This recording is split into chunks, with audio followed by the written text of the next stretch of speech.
Ai, ai, ai, é muito difícil, né? É muito difícil. Quando a gente acha que vai, não vai, né? Manchester United fica só no empate contra o lanterna do campeonato inglês. Roda a vinheta aí.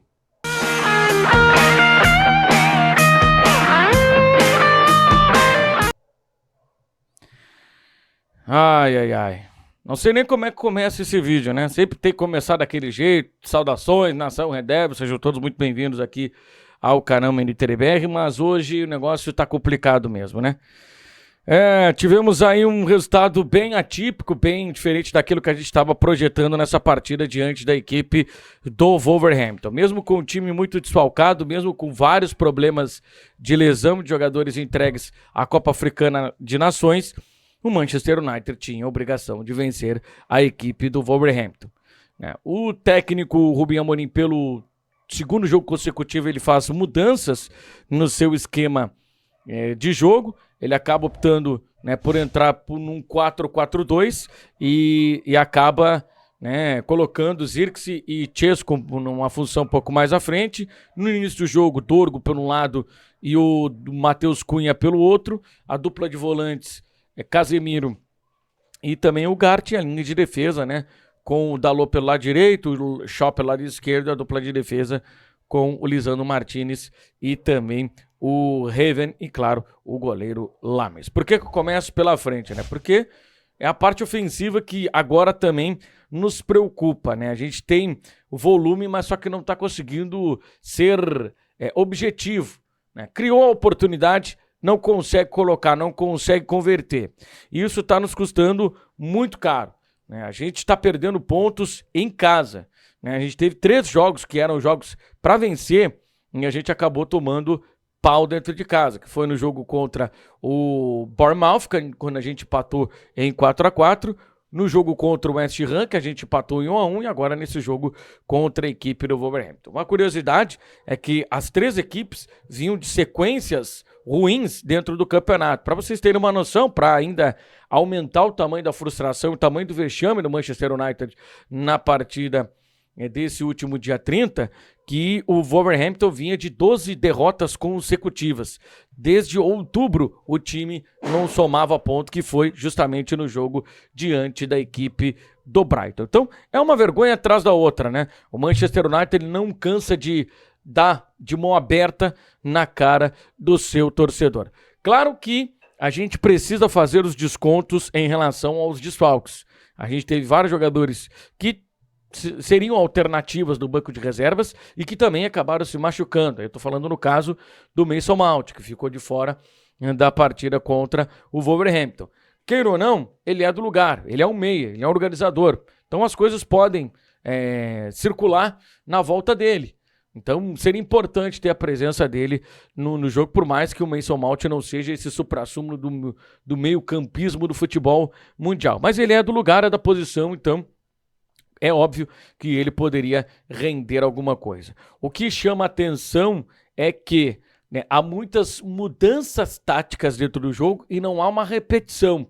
O Ruben Amorim, ele quer provar para todo mundo que ele tem variações táticas. Isso também acabou virando um mito, de que ele é um treinador de uma formação só, ele é um treinador de uma nota só.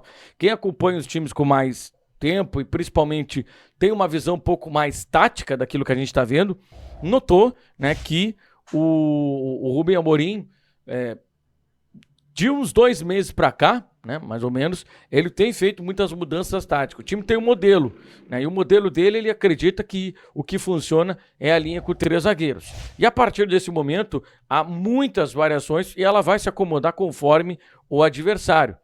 Dependendo daquilo que o adversário estiver disposto dentro de campo, essa escalação ela vai se moldar. Eu não gosto particularmente do sistema com 3 zagueiros. Eu acho que o time precisa e necessita ter mais versatilidade, principalmente na movimentação dos jogadores na parte ofensiva. Esses jogadores não precisam ficar guardando posição. Então, o Manchester United teve, nesse jogo contra a equipe do Wolverhampton, propriamente dito, um início de um 4-4-2, mas depois variou para um 4-3-3, depois passou também para um 3-4-3, teve muita variação ao longo do jogo. Só que a gente abre o placar aos 26 minutos com um gol do Zirkzee, né? Um gol chorado, um gol sofrido, a bola pega em dois defensores, pega no Matheus Cunha, pega no defensor, mata o goleiro José Sá e a bola vai para o fundo do gol. Ali também era bem semelhante no jogo contra a equipe do Newcastle, era o momento que a gente estava mais oscilante na partida, no momento em que o Wolverhampton estava mais confiante no jogo, estava chegando e chegando até com mais gente e gerando perigo para o nosso sistema defensivo. Mas a gente faz o gol. E a partir do gol, o Manchester United adota uma postura de controlar o meio-campo, né? Tentar ter o controle do meio-campo. Mas só que algumas peças acabam não funcionando e o time, onde uma peça não cumpre o seu papel de forma exata, acaba desarrumando todo o time. Não vou dizer que houve um domínio do Wolverhampton, até porque não houve. O problema do Manchester United é conseguir se defender, é conseguir se proteger, defender a sua área, né? Não deixar os caras entrar. Então a gente cede escanteios muito bobos para os adversários e os adversários sabem que nós temos uma grande fragilidade na questão da bola aérea. E tendo essa fragilidade na questão da bola aérea, os caras vão sempre, né, tentar explorar ela da melhor maneira possível. Às vezes é muito mais... Os caras aproveitam muito disso, eles vão para a linha de fundo, em vez de cruzar, em vez de tentar uma jogada individual, eles tentam cavar o escanteio, que aí eles sabem que na bola parada eles conseguem sobressair ao Manchester United. Bom, já era acréscimos, cara, 45,5, faltava 30 segundos para terminar o jogo, era só segurar um último escanteio e ir para o intervalo com vantagem. E a partir do momento que você vai com vantagem para o intervalo, as coisas mudam. Você ajeita o time, você posiciona melhor o time, você acaba adotando uma estratégia de tentar aproveitar, né, algumas fragilidades que o adversário vai te apresentar, e o Wolverhampton tem várias.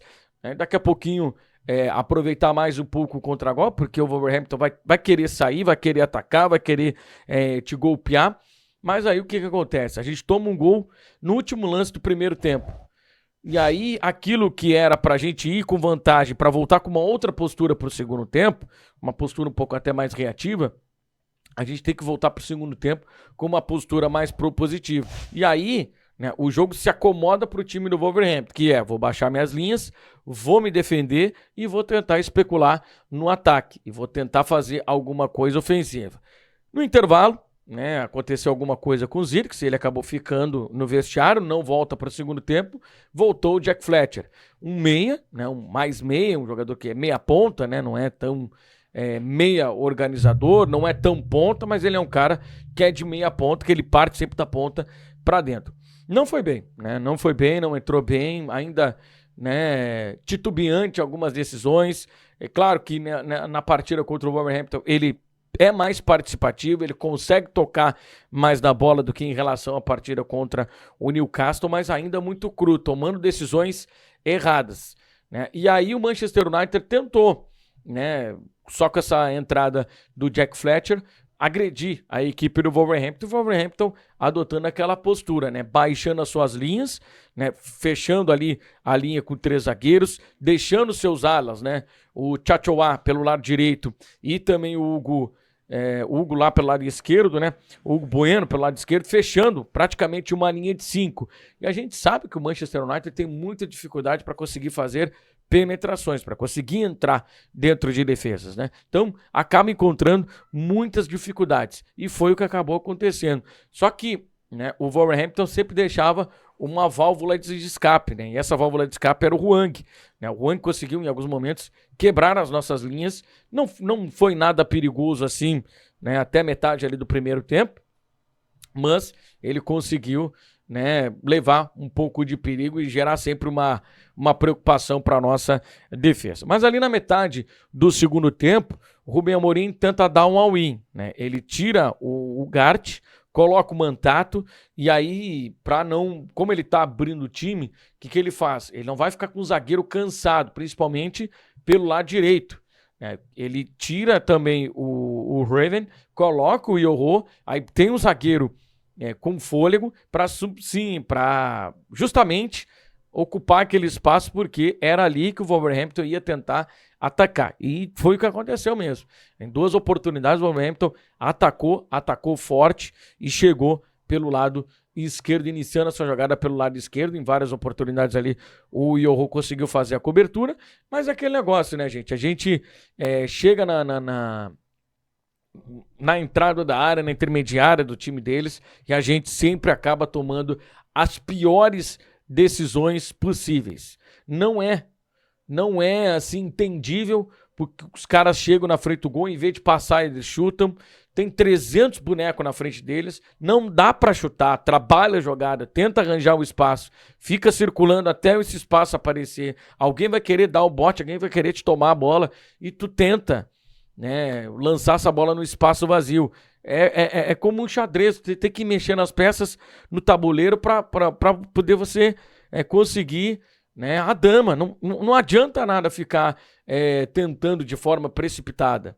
Não adianta nada. Então o Manchester United sempre se precipita, né? O Jack Fletcher muito precipitado em alguns momentos que ele tinha que dominar a bola, tentar reiniciar a jogada, trabalhar ela. O Mantato entrou muito desconectado com o jogo, em momentos que ele tinha que partir para cima, utilizar a habilidade dele, ele acabava tocando, em vez que ele tinha que tocar, ele tentava partir para cima. E não, os guris que entraram não foram muito bem. Bom, e o nosso banco de reservas tinha Baindir, o Fred Crisson, o Malacia, o Yoho, o Jack, o Tyler Fletcher, o Leslie, o Mantato e o Obi. Tá, não tinha muita coisa para fazer. Tá? As substituições que o Ruben Amorim fez, eu acho que são entendíveis. Mas isso não quer dizer que o Manchester United não tivesse a obrigação de ganhar do Wolverhampton. Tinha toda a obrigação do mundo de ganhar, de fazer os 3 pontos e de levar, né, esses 3 pontos, de manter esses 3 pontos em Old Trafford. Já é o 3º jogo dentro de casa que o Manchester United vacila. Não vou nem colocar o jogo contra o Everton, foi a derrota. Então já vamos para 4 jogos em que a gente poderia, vamos lá, são 6 pontos nos jogos contra Wolverhampton, contra Bournemouth e também contra o West Ham, e mais 3 pontos contra a equipe do Everton. Então, soma aí nisso tudo aí que a gente deixou para trás, tá? A gente deixou 9 pontos para trás, a gente somou apenas 3. A gente poderia estar com 12 pontos a mais na tabela de classificação e lá cutucando, né, o Manchester City, cutucando, quem sabe, até o Arsenal. E aqui a gente não tá falando de adversários picas, a gente não tá falando de adversário foda, aquele adversário assim, esse aqui não tem como ganhar. Não, a gente tá falando de um Everton que teve 85 minutos do jogo, um jogador a menos. A gente tá falando de um West Ham que tá aí aos trancos e barrancos, tomando taca de todo mundo, muito mal, a tendência é que vá para Championship. A gente tá falando de um Bournemouth que não ganhava há 9 jogos, e a gente tá falando, né, de um Wolverhampton que vinha de 12 derrotas consecutivas. Desde outubro não somava um pontinho, não venceu nenhuma partida no campeonato, é o pior time do campeonato. Vai terminar o primeiro turno com apenas 3 pontos na tabela de classificação. Então é um negócio assim extremamente raivoso. Tem que estar com raiva mesmo, tem que reclamar, tem que protestar, tem que contestar. Eu acho que o Ruben Amorim merece todas as contestações, porque o time, quando vinha tendo ritmo, ele acaba fazendo mudanças. E eu acho que e até no jogo contra o Newcastle, me parece que a saída do Casemiro se faz muito por conta de um pouco da inexperiência do treinador. Aquilo ali me pareceu uma alteração mais automática do que propriamente uma alteração querendo entender o jogo. Tanto que na partida, né, desse último dia 30 contra o Wolverhampton, ele mantém o Casemiro até o final do jogo. Então, a gente necessita ter repetições de padrão. Não pode ficar toda hora mudando. Dentro do jogo, conforme o adversário muda, você vai acomodando, né, as suas peças dentro do jogo. Mas agora, as mudanças táticas que ele fez no jogo contra o Wolverhampton não fazem o menor sentido. Nós reclamamos que o nosso centroavante está sempre isolado. E sempre quando recebe a bola, ele não recebe bola, ele recebe um tijolo maciço. Aí ele tem que transformar aquilo em bola. Então, Hoje, né, ele até recebeu bastante bolas, né, o Chesco, mas ele tá com uma dificuldade, não tá conseguindo dar potência no cabeceio, não tá conseguindo finalizar com força, tá mandando na mão do goleiro, e da vez que ele conseguiu tirar do goleiro, a bola acabou parando na trave. Mas enfim, eu acho que é decepção a palavra que fala, que a gente tem que falar agora nesse momento sobre o resultado diante da equipe do Wolverhampton. Não tá tudo bem, mas também não tá tudo mal. Tá muito longe do ideal. Tem muita coisa para melhorar. Precisa urgentemente estancar a sangria. O Manchester United tá tomando muito gol. E gol bobo. E gol muito bobo. E isso prejudica muito o andamento do time. Então, o técnico Rubem Amorim precisa rever algumas mudanças. Se ele tem convicção no sistema com 3 zagueiros, ele precisa, junto com a diretoria, lutar para ter os jogadores para esse esquema que ele entende que é o esquema na cabeça dele, o ideal para o jogo. Mas ele também precisa ser um pouco mais maleável, principalmente nessa questão de entender as características dos jogadores e, a partir do entendimento das características dos jogadores, ele moldar o seu time através disso. Mais uma vez, Bruno Fernandes fez uma falta incrível, né, para aqueles haters que não gostam do Bruno Fernandes. Ele fez uma falta incrível, né, a bola não sai com qualidade com o Gart, é impressionante, não sai com qualidade. A bola, o passe sai sempre mascado e nós não tínhamos quem levasse essa bola com qualidade para o Chesco, para o Dorgo, né? Outra coisa também, Amorim, Dorgo foi bem na ponta direita, mantém o cara ali, ele começou o jogo ali, mas deu 10 minutos, trocou o Dorgo de lado. O Dorgo tem dificuldade para jogar do lado esquerdo, por mais que ele seja um cara canhoto, ele tem dificuldade, ele gosta de jogar do lado direito. No net ele foi bem, na seleção ele também vai bem por ali, então mantém o cara por ali. Nós estamos com o time desfalcado, nós não temos jogador da posição ali, nós não temos nem o titular, que é o Mbeumo, e nem o reserva, que é o Amad. Então mantém o Dorgo ali. Esses padrões que precisam ser repetidos pelo Rubem Amorim. Ele tem que parar com essa ânsia de querer mostrar para todo mundo que ele não é um técnico de uma nota só. Às vezes um arrozinho com feijão bem temperadinho vai muito bem. Eu já falei muito disso, tá? O Manchester United tem, né, por esse padrão, os 3 zagueiros, apesar de nos últimos jogos ter jogado com a linha de 4, o time ter ido bem, Shaw foi bem pelo lado esquerdo. Enfim, eu acho que a gente precisa também, né, ter um pouco de repetições de padrão. Vamos então com as notas. Vamos trazer então as notas aí. O Lamens, para mim, nota 8. 8, porque se não é ele, a gente tinha tomado o gol até da virada da equipe do Wolverhampton. Ele fez 2 defesas assim espetaculares, uma no primeiro tempo e outra no segundo tempo. O Dalot, para mim, nota 6,5, né? Não fedeu nem cheirou, não fez nada demais, né? Poderia ter feito melhor, poderia ter feito algo melhor, mas vou botar 6,5 aí pro Dalot. O Reven achei ele um pouquinho abaixo, né, na partida de hoje, então vou colocar aí nota 6,5 também. 6,5 também, ele tinha feito uma partida muito boa contra a equipe do Newcastle, mas achei que na partida contra o Wolverhampton ele foi muito mal. Bom, Lisandro Martinez não tem o que falar, né? 7,5 para ele, jogou demais. Shaw, 7, acho que foi bem o Shaw também de novo. Casemiro deu um passe pro Chesco de 3 dedos, que é um negócio assim absurdo. Nota 8 para o Casemiro. O Gart, nota 6, né? A gente sempre espera alguma coisa do Gart, ele nunca entrega nada, né? O Dorgo, para mim, nota 6,5, tá? 6,5 pro Dorgo. Não foi tão bem, mas também não foi tão mal. O Zirkzee, vamos botar 7,5 por causa do gol, tá? Vamos botar 7,5 por causa do gol. O Matheus Cunha, muito abaixo, tá? Matheus Cunha, muito abaixo. Esperava que o Matheus Cunha fosse melhor no jogo. Para mim, o Matheus Cunha acabou não indo bem na partida. Então, eu vou colocar aí 6,5 pro Matheus Cunha. O Chesco finalizou. Em relação à atuação dele, né?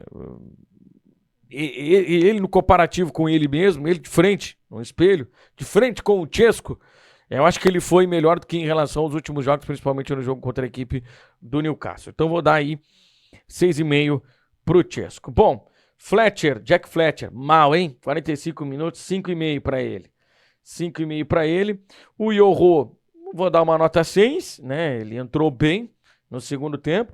O Mantato também nota 6, tá? Nota 6, não fedeu nem cheirou, vamos botar ele aí pela média, poderia ter feito mais.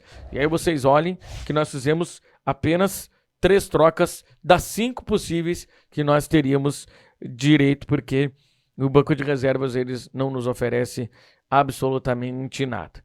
Então esperamos que Bruno Fernandes, que Mason Mount, que Delite, que Maguire, que esses jogadores que estão hoje fora por lesão voltem o mais rápido possível, que com todo respeito Camarões e a Costa do Marfim sejam eliminados da Copa Africana de Nações e que tanto o Mbeumo como também o Amad voltem, até o Masraoui também seria extremamente importante nesse jogo. Bom, domingo, 9h30 da manhã, o nosso próximo jogo pelo Campeonato Inglês contra a equipe do Leeds United. Vamos ter que vencer, né? Vamos ter que ganhar. Não adianta mais adiar, temos que ganhar.